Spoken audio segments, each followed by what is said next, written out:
Our first all-inclusive resort looked like the perfect way to relax before our big South America expedition.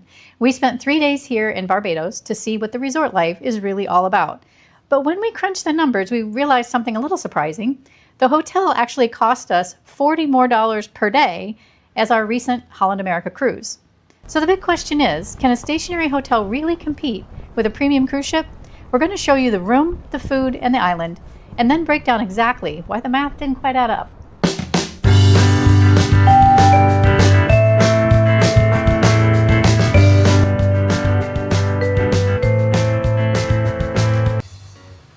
Stepping inside room 170. Remember, we are dragging our bags in here at 1 a.m., so this site was incredibly welcome. My immediate first impression, it definitely feels different than squeezing into a standard ship cabin. It's open and airy. To the left, you've got a closet, small vanity area, plenty of storage for a short stay, though if this were a 22-day voyage, we might be fighting for hangar space. To the right is the bathroom, and honestly, this is where land travel usually wins. It is decently sized for a hotel, but compared to the tiny shoebox showers we're used to on ships, this feels like a palace.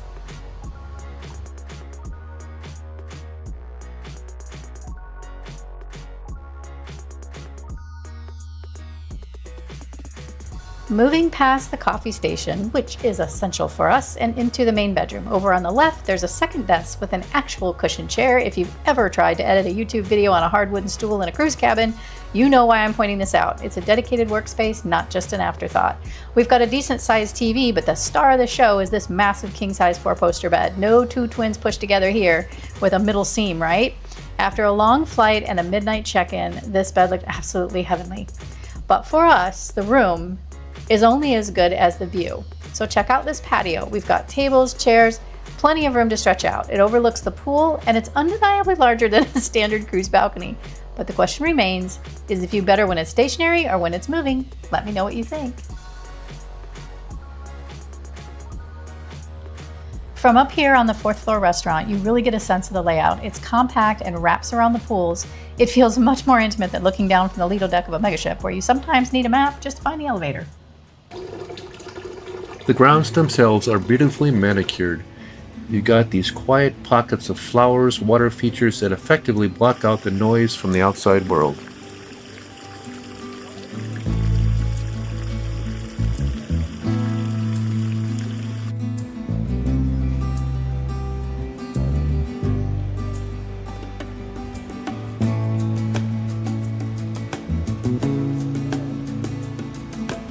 Walking through the center of the property, you'll pass this massive water feature.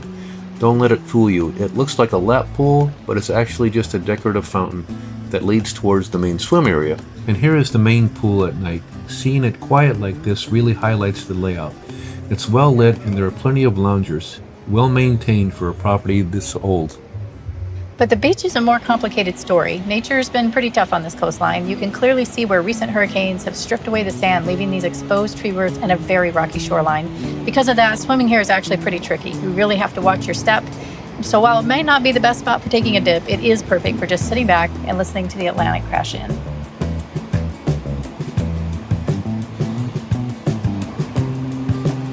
Next up, we found the resort's Guild Management Center. I was honestly shocked.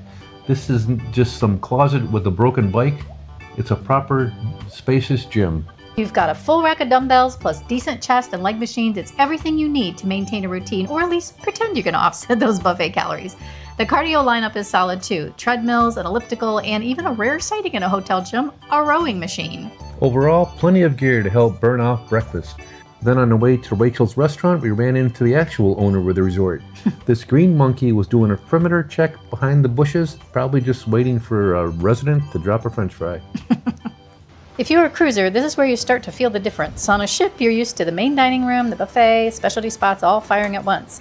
Here, the 3 restaurants actually take turns. Aside from a tiny venue open rarely, which is called Chopsticks, you only get 1 choice for lunch and 1 for dinner.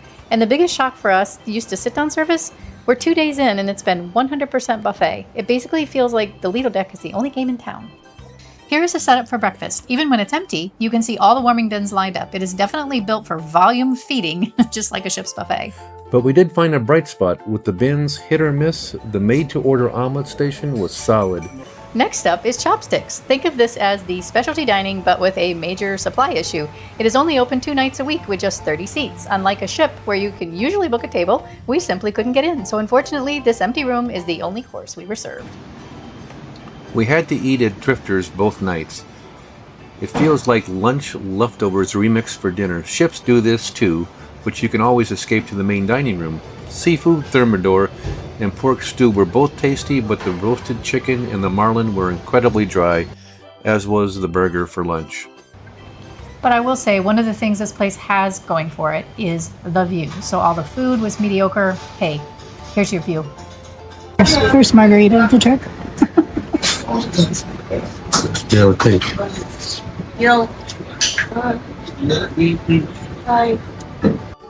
Now let's talk beverage package. All-inclusive here has an asterisk. For wine, you get exactly 1 brand, Antares from Chile. Red, white, or rosé.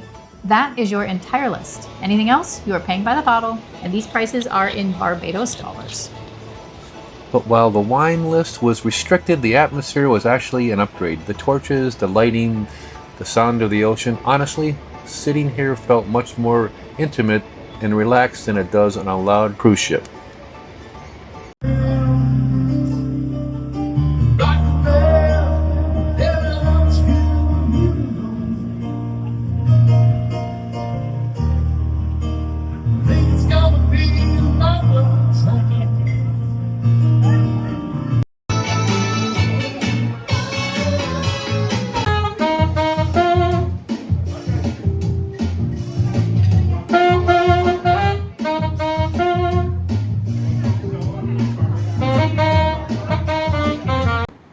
So we're here on the boardwalk in Bridgetown, Barbados.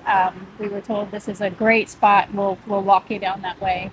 It's about a 10-minute walk. Yeah, from the Kind hotel, of not too bad downhill at all. from Savannah Beach Club, but there's also a courtyard by Marriott. Indigo I mentioned, Hotel and looked then this really brand nice. new hotel, Indigo, that they just opened, I think like a month ago or so. Yeah. Yeah, breezy day. We're gonna take a little break and then show you what the rest of the boardwalk looks like. Since the hotel beach was a bit challenging, as we've shown you for swimming, this is the South Coast vibe we were looking for, a mix of Caribbean calm and Atlantic energy. It is officially called the Richard Haynes Boardwalk. Fun fact, this wasn't just built for views, it was a major engineering project to stop coastline erosion. But for us, it's just a perfect mile-long escape from the resort bubble. You get the spray, the view, and best of all, it leads you straight to the local food scene, not a buffet line in sight. So we just want to give you a little taste of the vibe here with the beautiful ocean in the background, and then there's all these restaurants and such that Doug will show you here in a second that open up here in a little bit.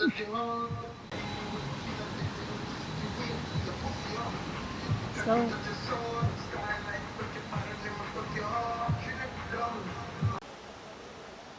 There's one of the clubs that's on the boardwalk, Studio 54. Of course, they're not open yet, 10 o'clock in the morning, but here we are. here we are. Just a sample of some of the restaurants here. They absolutely look so beautiful. Nightclubs, food. Remember that menu is in Barbadian dollars. Beautiful bar. So that's right now about $2 Barbadian to a US dollar. So this is where the boardwalk ends. And this beach is actually swimmable, unlike the one at the hotel is a little bit dicey because of a hurricane they had too long ago. Looks like you've got umbrellas, chairs to rent here too. By the way, if you look left, you will see a path back out to main Hastings streets to get home. Another fact to know is that all beaches are public beaches in Barbados. We stepped out of the tourist zone and into the Garrison Historic District. It's quiet, respectful, and feels completely different from the beach scene. This is actually a UNESCO World Heritage Site that guarded the British Empire for centuries. But here is the best trivia for your next cocktail party.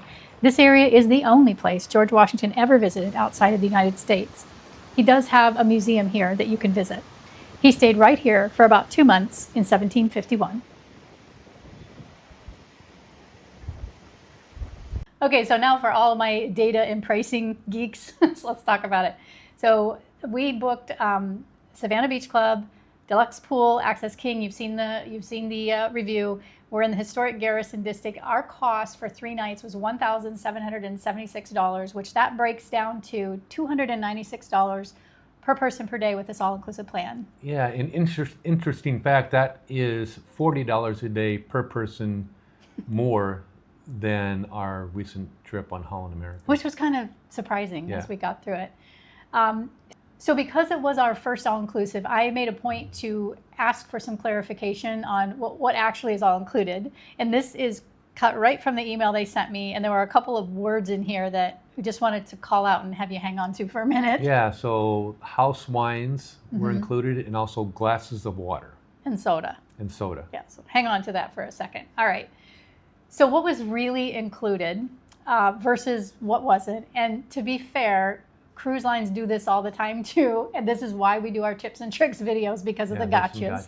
So yeah, first being the when we came in, there was a couple of bottles of water, in our room, and we thought, okay, great. But that's the last 2 bottles of water that we got, because you would have to go to the bar and purchase bottles of water if you wanted more. So, pro tip: keep those bottles once you're done with them. There are a couple filling stations that you can fill them throughout the resort. yeah, or you've got glasses in your room and they've got like you said, the water is filling stations drinkable around. from the tap too. Yeah. So. The second was house wines, which we've showed to you earlier. It's that one brand. There's basically a red, a white, and a Merlot. You can have as much of that as you want once that bar opens. They don't care, but any other wine, here's the list. You have to buy by the bottle. That is Barbados dollars, so those prices look really huge. Yeah. They're still high, but that was there. Okay, then They did have a good variety of cocktails. Yeah. We did order a margarita, and we thought it was a little bit weak. So we didn't drink a lot of cocktails. We normally drink wine, and we drink some beer. There was one beer. It was a Caribbean beer. I believe it was Banks. That's the one brand. beer? Yeah, that's the one That's beer. your one beer choice. Okay.